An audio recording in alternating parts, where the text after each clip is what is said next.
एक letter box जिसमें रखा हुआ एक क्रिसमस कार्ड, जिससे ऐसे दो लोगों के सफर की शुरुआत होती है जो एक ही जगह से तो हैं, लेकिन एक समय से नहीं। अब इस बात का मतलब क्या हुआ और आखिर इस मूवी में ऐसा क्या है जिस वजह से आज इतने सालों बाद इसकी इतनी तारीफ हो रही है। आइए जानते हैं आज की इस शानदार एक्सप्लेनेशन में, जिसका नाम है सिवोरे। लेकिन आगे बढ़ने से पहले मेरी आपसे रिक्वेस्ट है कि अगर आपको हमारी एक्सप्लेनेशन पसंद आती है तो इस वीडियो को लाइक करने के साथ साथ हमारे चैनल को सब्सक्राइब भी कर लें। तो दोस्तों, मूवी की शुरुआत होती है किम नाम की लड़की से, जो समंदर के पास बने अपने छोटे से लेकिन किराए के टी हाउस को छोड़कर इस क्रिसमस के दौरान शहर में रहने के लिए जा रही है। असल में वो एक स्ट्रगलिंग वॉइस ओवर आर्टिस्ट है, जिसे अपने काम के स्केड्यूल के चलते अपना घर चेंज करना पड़ रहा है। जाने से पहले वो एक क्रिसमस कार्ड उस लेटर बॉक्स में डालकर जाती है। कुछ समय बाद हान नाम का एक नया किराएदार उस घर में शिफ्ट होता है। हान एक सिविल इंजीनियर और आर्किटेक्ट है, जो पास में ही बन रहे ब्रिज का कंस्ट्रक्शन इंजीनियर है। वो पास में ही एक किराए का मकान देख रहा था, जिस वजह से उसे ये घर मिला।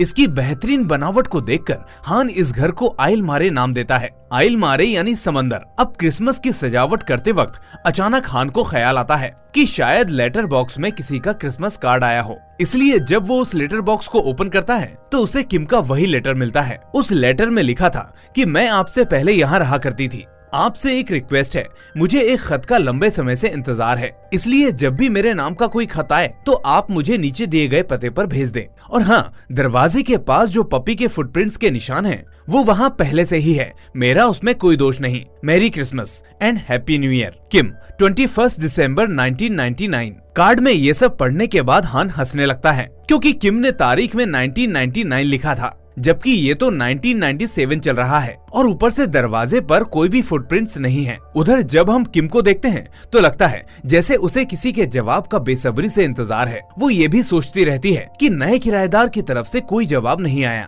इसलिए वो अक्सर घूमते हुए अपने पुराने ठिकाने पर चली आया करती है। पर हर बार की तरह उसे वो लेटर बॉक्स खाली ही मिलता है। वहीं हान पास वाली दुकान पर जाकर आज पूछता है कि क्या उससे पहले भी वहाँ कोई रहा करता था। दुकानदार कहता है कि नहीं, आप ही सबसे पहले यहाँ रहने आए हैं। ये सुनकर हान फिर से मुस्कुरा देता है कि लोग भी आखिर खत में क्या क्या लिख देते हैं। तभी इतने में उसके पास खड़ा एक पपी उसके पीछे पीछे चलते उसके घर तक पहुँच जाता है। उस दिन हान ध्यान नहीं देता, लेकिन अगले दिन वो पपी फिर से उसे वहीं दिखता है। ये देखकर अब हान को अंदाजा लग जाता है कि इसका इस दुनिया में कोई नहीं, इसलिए वो उसे अब अपने साथ रखने लगता है। अब कुछ दिन बाद हान के दोस्त घूमने के लिए वहाँ आते हैं और उसे थोड़ा बहुत सुनाते भी हैं, क्योंकि पिछले साल अपने पिता से हुई अनबन की वजह से वो अपनी पढ़ाई को छोड़कर काम करने में लग गया। अब एक दिन हान अपने पपी के लिए छोटा सा पपी हाउस बनाकर उस पर पेंट कर रहा होता है, लेकिन तभी वो डिब्बा नीचे गिर जाता है। पपी उसी पेंट के ऊपर दौड़ते हुए घर के अंदर चला जाता है, जिससे पूरे घर में उसके पैरों के निशान बन जाते हैं। ये देखकर हान को थोड़ा अजीब सा लगता है, क्योंकि इस वक्त उसे किम के लेटर का ख्याल आता है, जिसमें उसने इन निशानों की बात की थी। ये सब सोचते हुए हान अब किम के लेटर का जवाब देने के लिए उसे एक लेटर लिखता है। दूसरी तरफ किम उसी लेटर बॉक्स को चेक करती है, जिसमें कोई खत नहीं। इसके बाद वो शॉप में जाकर दुकानदार से भी पूछती है कि घर में कोई आया क्या। दुकानदार कहता है कि अभी तक तो कोई नहीं आया मैडम। इसके बाद वो उससे घर की चाबी मांगकर उसके अंदर जाती है। अंदर जाकर वो अपना बिताया हुआ वक्त याद करती है और फिर वहाँ से जाने लगती है। जाते जाते वो फिर से एक बार उस लेटर बॉक्स को चेक करती है तो उसमें उसे एक खत मिलता है, जिसमें लिखा था कि आपको शायद किसी के जवाब का इंतजार है, लेकिन आपने जिस पते पर अपना खत भेजा है, मैं उस घर का पहला ओनर हूँ, इसलिए हो सकता है कि आपने अपना खत गलत जगह पर भेज दिया हो। आप एक बार फिर से अपना पता चेक कर लीजिए। हान, 28 दिसंबर 1997। इस खत में हान उससे एक चीज और पूछता है। वो नोटिस करता है कि किम ने अपने खत में घर का नाम भी आइल मारे ही लिखा था, इसलिए वो पूछता है कि आखिर आपको कैसे पता चला कि मैं अपने घर का नाम आइल मारे रखने वाला हूँ। खत पढ़कर किम को भी अजीब लगता है, इसलिए वो फिर से उसका जवाब लिखती है कि मुझे नहीं पता कि मेरा खत गलत पते पर कैसे पहुंचा, लेकिन मुझे आपसे पूछना है कि आपने डेट में 1997 क्यों लिखा है, क्योंकि ये तो 1999 है। अगर आप मजाक कर रहे हैं तो प्लीज मेरे आने वाले खत में कोई मजाक ना करें और वो आ जाए तो उसे मुझको भेज दें। किम, 29 दिसंबर 1999। अब आज 31 दिसंबर का दिन है। टाइम स्पेंड करने के लिए किम अपने दोस्त की कॉमिक स्टोर की देखभाल करने लगती है। उधर हान को जब किम का खत मिला तो वो हैरान हो जाता है वो लिखता है कि आपका खत बार बार मेरे पते पर आकर मुझे परेशान कर रहा है। हान, 1 जनवरी 1998। अब न्यू ईयर के वक्त कुछ दिनों बाद किम के यहाँ हेवी स्नोफॉल हुई। उसे याद आया कि 1999 के न्यू ईयर के वक्त भी काफी हेवी बर्फबारी हुई थी, जिसकी वजह से चारों तरफ एक घातक वायरल फीवर फैल गया था। इसलिए वो अगले खत में हान से कहती है कि अगर वाकई तुम 1998 से हो तो 8 जनवरी की रात को काफी ज्यादा बर्फबारी होगी, जिसकी वजह से चारों तरफ वायरल फीवर बढ़ जाएगा। अब 8 जनवरी आती है तो ठीक ऐसा ही होता है। ऑफिस से लौटते वक्त तेज बर्फबारी होती है और उसे भी अगले दिन फीवर हो जाता है। ये सब हान की समझ में नहीं आता कि आखिर ये सब कैसे पॉसिबल है। इसलिए वो भी किम को एक बार और खत लिखता है कि तुम्हें कैसे पता चला कि ये हेवी स्नोफॉल होने वाला है? क्या तुम फ्यूचर से हो या फिर तुम फ्यूचर को प्रिडिक्ट करना जानती हो?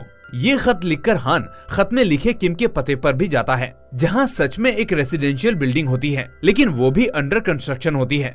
ये जानकर अब दोनों के बीच खत का सिलसिला बढ़ जाता है। वो समझ जाते हैं कि दोनों अलग अलग समय से हैं और इसके बावजूद एक दूसरे से बात कर पा रहे हैं। एक खत में हान उससे पूछता है कि आखिर आने वाले वक्त में पपी का नाम क्या होगा। किम लिखती है कि असल में वो तुम्हारा ही पपी है और उसका नाम कोला है, लेकिन पता नहीं तुम क्यों उसे छोड़कर चले आए। लेकिन कोला एक साथ दोनों जगह पर कैसे हो सकता है? क्या सच में कोई ऐसी दरार या सुराख है जिससे ये सब मुमकिन हो पा रहा है? ये सवाल अब दोनों के दिमाग को हिला देता है। बहुत सोचने पर वो दोनों समझ जाते हैं कि असल में वो सुराग कुछ और नहीं बल्कि वही लेटर बॉक्स है। एक दिन किम के नए अपार्टमेंट के मेल बॉक्स पर एक खत पड़ा होता है जो गलत पता होने की वजह से उसी को वापस भेज दिया गया है। दरअसल उसने ये खत अपने बॉयफ्रेंड जीहू को भेजा था, जो अपने एक प्रोजेक्ट के चलते शिकागो जाने वाला था। वो किम को भी अपने साथ ले जाना चाहता था, लेकिन अपने करियर की वजह से किम ने उससे मना कर दिया था और जीहू अकेले ही शिकागो चला गया। इसी के बाद वो भी अपने पुराने घर को छोड़कर इस अपार्टमेंट में रहने आ गई। जीहू के खत के आने की आस में ही उसने वो खत उस लेटर बॉक्स में छोड़ा था, पर उसका खत तो जीहू के पास पहुंचा ही नहीं। इसलिए उसने जीहू को फोन करने का सोचा, लेकिन दूसरी तरफ से किसी लड़की की आवाज सुनकर वो समझ गई कि ये कोई और नहीं बल्कि जीहू की नई गर्लफ्रेंड है। वो दूसरी तरफ पीछे से जीहू की आवाज भी सुन लेती है, जिसके बाद उसका दिल टूट जाता है। आखिर वो अपना दिल का हाल किसको बताती? किम की दोस्त उसकी ये हालत देखकर उसे मोटिवेट करने की कोशिश जरूर करती है, लेकिन उससे कोई फायदा नहीं होता। इसलिए अब किम ने अपनी ये बात हान के साथ शेयर की, जिसके बाद हान और किम बहुत अच्छे दोस्त बन गए। हान ने भी अपनी लाइफ के बारे में किम के साथ काफी कुछ शेयर किया कि कैसे उसकी माँ के गुजर जाने के बाद उसके पिता उसको छोड़कर चले गए और तब वो सिर्फ 7 साल का था। अब वॉइस ओवर रिहर्सल करते वक्त अचानक किम को याद आता है कि 1998 में जब उसने वॉइस ट्रेनिंग ज्वाइन किया था, तब एक दिन उसका रिकॉर्डर रेलवे स्टेशन की बेंच पर छूट गया था। वो उस दिन की डेट को याद करने की कोशिश करती है तो उसे पता चलता है कि उस दिन 11 फरवरी का दिन था। वो इस बात को हान के साथ शेयर करती है कि क्या तुम मुझे 11 फरवरी के दिन वो रिकॉर्डर वहाँ भूलने से पहले दे सकते हो? हान इसके लिए राजी तो हो जाता है, लेकिन उसे नहीं लगता कि ऐसा कुछ करना भी पॉसिबल होगा। वो उस दिन रेलवे स्टेशन जाता है और लास्ट बेंच पर उसे एक लड़की बैठी हुई भी दिखती है, लेकिन जब तक वो उसके पास पहुंचता तब तक वो लड़की ट्रेन में चली जाती है और अपना रिकॉर्डर वहीं भूल जाती है। जिसके बाद हान को वो रिकॉर्डर वहीं बेंच पर रखा हुआ मिलता है। उसे काफी दुख होता है कि वो किम का दिया हुआ काम नहीं कर पाया, लेकिन अगले ही पल उसे कुछ ख्याल आता है। वो उस रिकॉर्डर को उसी लेटर बॉक्स में रख देता है, ये सोचकर कि शायद ये भी खत की तरह दूसरी तरफ पहुंच जाए, और किस्मत से ऐसा ही होता है। वो रिकॉर्डर दूसरी तरफ किम को मिल जाता है। अब उसकी आवाज सुनते सुनते उसे दूसरी तरफ से आ रही हान की आवाज भी सुनाई देती है। किम को हान की आवाज सुनकर बहुत सुकून मिलता है, क्योंकि वही था जिसके साथ वो अपना सब कुछ शेयर कर रही थी। अब कुछ दिन बाद हान को अपने एक दोस्त से पता चलता है कि उसके फादर को हार्ट अटैक आया हुआ है और वो उससे मिलना चाहते हैं, उसको काफी याद कर रहे हैं। हान घर पर जाता है और अपने पिता के बारे में सोचने लगता है, जो कि खुद एक बेहतरीन आर्किटेक्ट थे। इसी बीच हान को कुछ आइडिया आता है और वो किम से कहता है कि मेरे पिता के बारे में पता करके बता सकती हो क्या कि वो ठीक है या नहीं। किम इसके लिए हाँ बोल देती है और फिर उसे हान के पिता की ऑटोबायोग्राफी मिलती है, जिसमें उनकी डेथ 1998 की होती है। यानी वही साल जिसमें हान अभी रह रहा है। वो फौरन एक खत के जरिए ये बात हान को बताने के लिए निकलती है, लेकिन रास्ते में उसका एक्सीडेंट हो जाता है, जिसकी वजह से हान को भी किम की तरफ से कोई जवाब नहीं मिल पाता और वो अपने पिता से मिलने नहीं जाता। लेकिन तब तक बहुत देर हो जाती है और उसके पिता गुजर जाते हैं। अब काफी दिनों बाद किम का जवाब उसी बायोग्राफी वाली बुक के साथ आता है। वो कहती है कि इस बुक से तुम्हें अपने पिता को समझने में मदद मिलेगी, क्योंकि ये किताब उन्होंने तुम्हारे लिए ही लिखी थी। हान अब इस किताब को पढ़ता है तो उसे अंदाजा होता है कि उसने अनजाने में हो या जानबूझकर अपने पिता का बहुत दिल दुखाया। इसलिए वो बहुत रोता है, क्योंकि वो अपने पिता से आखिरी वक्त पर भी नहीं मिलने जा पाया। इसी किताब के लास्ट में उसे उसी घर की तस्वीर भी मिलती है जिसमें वो अभी रह रहा है, यानी ये घर उसके पिता ने ही उसके लिए डिजाइन किया था। इसी के चलते अब हान अपनी पढ़ाई पूरी करने का फैसला लेता है, जिसमें किम भी उसका साथ देती है। इस घटना के बाद अब दोनों के बीच खत का सिलसिला और बढ़ जाता है। एक दिन हान सोचता है कि क्यों ना आज जाकर किम से स्टेशन पर मिल लूं। हान अब आ तो जाता है, लेकिन किम उससे कोई बात नहीं करती, और करती भी कैसे वो तो उसे अभी तक जानती ही नहीं। हान सोचता है कि किम को सब कुछ बता दूं, लेकिन उसे ऐसा करना ठीक नहीं लगता। उसे लगता है कि कहीं किम को कुछ बताने से फ्यूचर बदल ना जाए, जिसकी वजह से फ्यूचर से आ रहे किम के खत कहीं बंद ना हो जाएं। इसलिए वो उस किम से कुछ नहीं कहता, पर वो डेट के लिए फ्यूचर वाली किम को जरूर बोलता है और दोनों अपने अपने समय में डेट पर जाने का प्लान करते हैं। पहले किम की बारी थी, इसलिए वो हान को एक पार्क में जाने को कहती है और फिर एक झूले पर बैठकर बियर पीने को कहा, जो कि उसका फेवरेट काम है। हान भी अपनी इस डेट को काफी एंजॉय करता है। जिसके बाद आती है डेट पर जाने की किम की बारी। हान उसको उसी पार्क से एक बस लेकर एक बस स्टॉप पर उतरने को कहता है, जहाँ सड़क के दोनों तरफ पेड़ हैं। वो कहता है कि जैसे ही तुम्हें लंबी वॉक के बाद थकान महसूस होगी तो तुम्हें वही मोड़ पर एक बार खुला मिलेगा, उसमें जाकर तुम एक वाइन ऑर्डर करना। किम ऐसा ही करती है और वो देखती है कि उस वाइन की बोतल पर वही नोट होता है जो हान ने उसके लिए छोड़ा था। उसमें लिखा था, वाइन जितनी पुरानी होती है उतनी ही अच्छी होती है। कुछ दिनों बाद अब दोनों सच में मिलने का फैसला करते हैं और मिलने के लिए उसी बीच को चुनते हैं। किम का सपना है कि उसका वहाँ पर एक घर हो। यहाँ हान भी फ्यूचर के लिए उस डेट का रिमाइंडर सेट करता है, ताकि साल 2000 में उसके फ्यूचर सेल्फ को ये बीच डेट याद रहे कि उसे उस दिन किम से मिलने जाना है। अब उसी डेट के हिसाब से किम सुबह ही निकल जाती है। वहाँ वो देखती है कि उसी बीच पर एक घर बन रहा है, लेकिन हान का कोई अता पता नहीं है। फिर वो बीच के किनारे बैठकर हान का घंटों तक इंतजार करती है। सुबह से शाम होती है और फिर रात, लेकिन हान वहाँ नहीं आता। ये बात अब वापस आकर किम हान को बताती है। हान को बहुत ही अजीब लगता है कि आखिर इतने इम्पोर्टेंट दिन को मैं कैसे भूल सकता हूँ।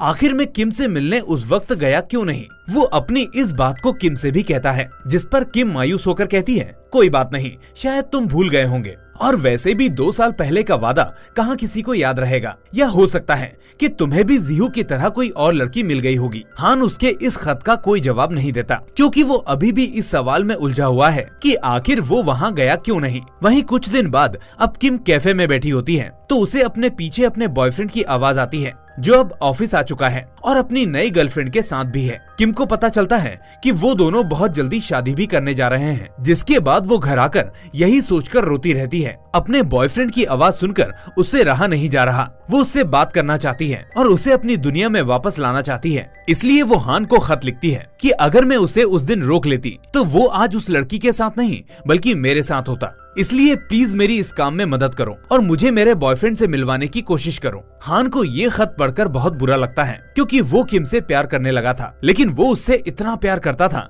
कि उसकी खुशी को भी अपनी खुशी समझता था। मन में रोते हुए और अपने आंसुओं को रोककर वो आखिरकार किम के पास जाता है, जहां उसे किम अपने बॉयफ्रेंड के साथ हाथों में हाथ डाले बैठी हुई दिखाई देती है। वो उससे बात करने के लिए उसके सामने आ जाता है, पर किम उसे नजरअंदाज कर देती है और वो भी कुछ नहीं कह पाता। इस दौरान हान देखता रह जाता है और किम अपने बॉयफ्रेंड के साथ ट्रेन में बैठकर चली जाती है। अब कुछ दिनों बाद किम की मुलाकात कैफे में जीहू से होती है। वो उसे समझाने की कोशिश करती है, लेकिन जीहू उसकी नहीं मानता। वो कहता है कि जब मैंने तुमको बोला तब तुमने अपने करियर को चुना, लेकिन अब जब मैं उस लड़की के साथ कमिटमेंट कर चुका हूँ तो वापस आने का कोई सवाल नहीं बनता। अगर मैं वापस आया तो उसकी जिंदगी भी बर्बाद हो जाएगी। ये सुनकर किम समझ जाती है कि जीहू को कुछ भी समझाना अब बेकार है, लेकिन उसके जाने के बाद उसे हान का ख्याल आता है कि इस सब के बीच उसने हान का बहुत दिल दुखाया है। किम जानती थी कि हान उसे प्यार करता था, लेकिन उसके खातिर उसने अपने दिल को समझा लिया। इसी बीच वो हान का खत पढ़ती है, जिसमें लिखा था कि किम, मैं तुम्हारी मदद करने के लिए तैयार हूँ और मैं वो हर कोशिश करूंगा जिससे तुम और जीहू एक दूसरे के करीब आ पाओ। मुझे अब भूल जाओ क्योंकि मैं ये आखिरी खत तुम्हें लिख रहा हूँ। मैं तुम्हें हमेशा उतना ही प्यार करता रहूंगा जितना अभी तक किया है, लेकिन मैं चाहता हूँ कि तुम दोनों अपनी जिंदगी में हमेशा खुश रहो और मेरी बात कभी जीहू को पता न चले, इसलिए मेरा चला जाना ही बेहतर होगा। अलविदा किम, अपना ख्याल रखना। ये पढ़कर किम के तो आंसू ही नहीं रुकते। वो जानती है कि उसने बहुत बड़ी गलती कर दी है, इसलिए वो अब हान से मिलने के लिए उसी स्कूल में जाती है जहाँ हान ने वापस अपनी पढ़ाई ज्वाइन की थी। अंदर जाते ही उसे एक घर की पेंटिंग दिखाई देती है जो हूबहू वैसा ही था जैसा उसने उस बीच पर बनते हुए देखा था। तभी इतने में एक लड़का नोटिस करते हुए उससे बोला कि तुम किम हो क्या? किम शॉक रह जाती है कि आखिर वो लड़का उसका नाम कैसे जानता है। बातों ही बातों में उसे पता चलता है कि ये घर असल में हान ने ही किम के लिए डिजाइन किया था। यही हान का ड्रीम प्रोजेक्ट था। इसके बाद किम ने उस लड़के से हान के बारे में पूछा तो उसने बताया कि 25 मार्च 1998 को 2 साल पहले हान अपने किसी दोस्त से मिलने कैफे जा रहा था। तभी रास्ते में उसका एक्सीडेंट हो गया और उसकी जान चली गई। ये सुनकर किम को याद आता है कि ये तो वही दिन था जिस दिन जीहू उसे छोड़कर जा रहा था। इसका मतलब उस दिन हान किम के पास ही आ रहा था उससे मिलने, ताकि वो जीहू को जाने दे या फिर उसके साथ चली जाए। लेकिन वो उस तक नहीं पहुंच पाया क्योंकि जब वो दोनों कैफे में थे तब किम ने नोटिस किया था कि कोई लड़का बाहर गिरा पड़ा है जिसका अभी अभी एक्सीडेंट हुआ है और उसकी मौत हो चुकी है। ये याद आते ही किम के पैरों तले जमीन खिसक जाती है और वो फौरन उस लेटर बॉक्स के पास पहुंचती है। उसके हाथ कांप रहे हैं। वो जल्दी जल्दी लिखने की कोशिश करती है ताकि वो लेटर हान को मिल जाए और वो उस दिन कैफे की तरफ ना जाए। हान के बारे में सोचते सोचते वो फूट फूट कर रोने लगती है क्योंकि उसे पता है कि उससे बहुत बड़ी गलती हो चुकी है। वो समझ जाती है कि इसीलिए हान उस डेट पर मिलने नहीं आया क्योंकि वो मर चुका था। दोस्तों, यहाँ से ये मूवी एकदम से उसी दिन पर शिफ्ट होती है जहाँ से वो शुरू हुई थी। किम एक लेटर क्रिसमस कार्ड के साथ लेटर बॉक्स में डालने जा रही है क्योंकि वो आज घर छोड़कर जाने वाली है। लेकिन तभी बीच में उसे एक अजनबी आदमी मिलता है जिसके हाथ में किम का लिखा हुआ आखिरी खत है। यानी हान को किम का आखिरी खत मिल चुका था। इसका मतलब फ्यूचर की किम ने पास्ट के हान को बचा लिया था जो इस वक्त उसके सामने खड़ा था। हाथ में उस खत को लिए हुए हान कहता है कि क्या तुम एक जादुई कहानी सुनने के लिए तैयार हो किम? और यही होता है मूवी का दी एंड। दोस्तों, ये मूवी मुझे बहुत अच्छी लगी। आजकल की मूवीज में फूहड़पन और बाकी चीजें इतनी बढ़ चुकी हैं कि असली कहानी और अच्छी मूवी को ढूंढना बहुत मुश्किल हो चुका है। आज के दौर की शायद ही कोई मूवी हो जो हर मायने में खरी उतर सके। खैर, आपको ये मूवी कैसी लगी मुझे कमेंट करके जरूर बताएं और साथ ही इसको लाइक करने के साथ साथ सोशल मीडिया पर शेयर भी कर दें। अगर आप नए हैं तो चैनल को सब्सक्राइब करके नोटिफिकेशन बेल को भी दबा दें ताकि ऐसी ही बेहतरीन मूवीज की अपडेट्स आपको मिल सकें। बाकी मैं मिलूंगा आपसे अगली ऐसी ही मूवी के साथ। Till then take care and thanks for watching.